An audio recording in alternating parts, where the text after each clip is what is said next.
Alright guys, we're back to the makeshift beam. I just went and got this hide out of the water. I'm kind of thinking this is going to be a challenge. You saw how easy that hair and that grain was coming off on the other hide. This hide is significantly less swollen. The hide soaked in water, the grain isn't as pronounced. You have to kind of pay attention to what you're doing. It's harder to see it.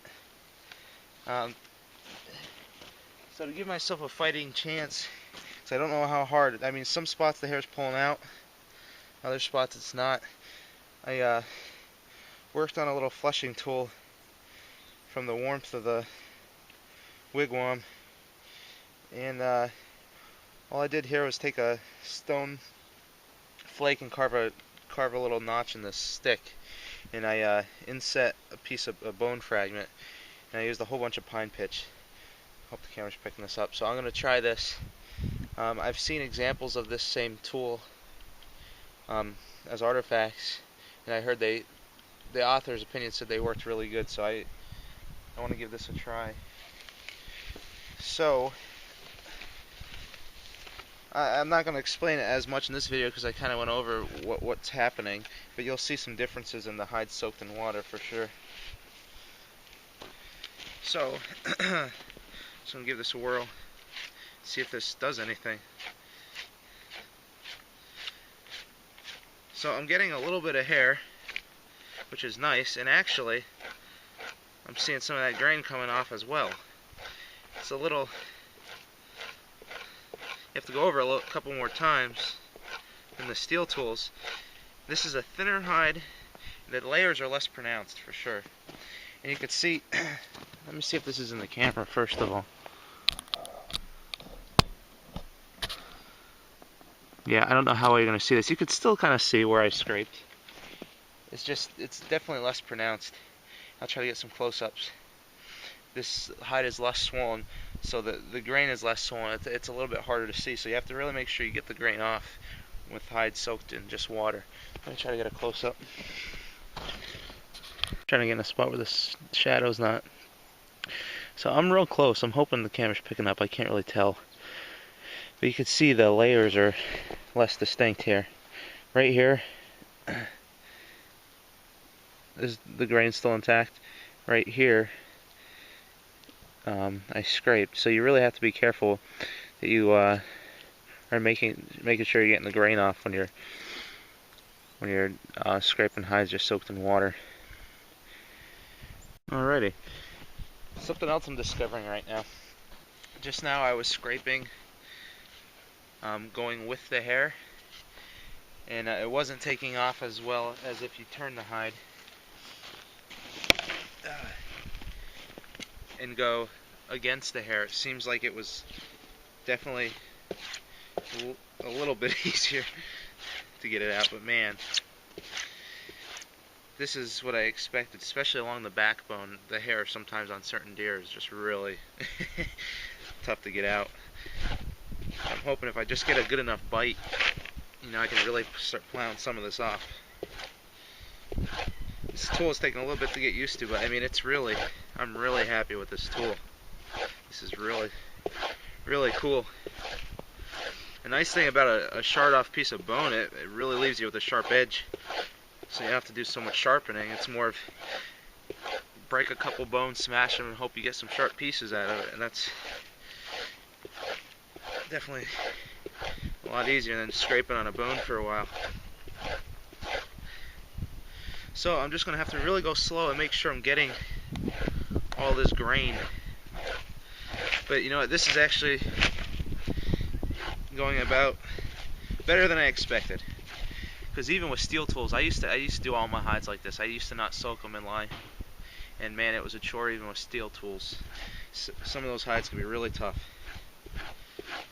So I'm just going to work away, and I'll try to give you an idea at the time differences. Probably won't show a whole lot because I explained a lot in the other video. But for me, this is experiment. I want to see the difference and see what's going to happen. So I'll get back with you.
Alright guys, the hide's all done.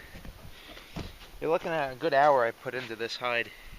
And there's still a couple spots I want to go back over. I see little pieces of grain where I missed in spots. It's really hard to tell sometimes with these thinner hides where you've hit grain and where you haven't. But man, I am really happy with this tool.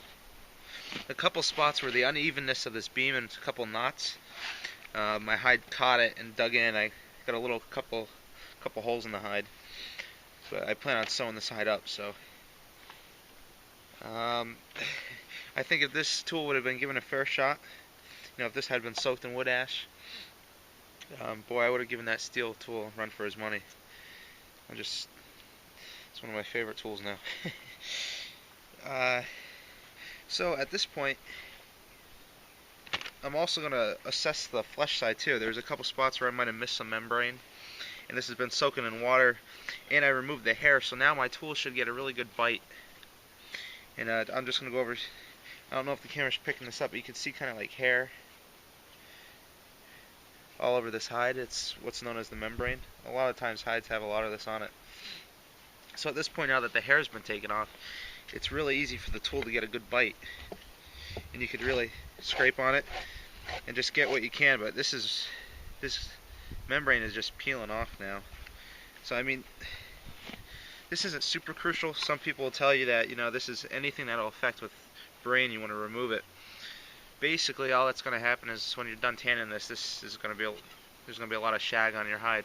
And you can get it off later, and I usually do. And I'll show you how I do that. But it's just easier to do this right now that you have it on the beam in your tool. You can get the bulk of it, any of this membrane. So I'm just going to try to get some of the, the shaggier spots on this while I have this awesome tool.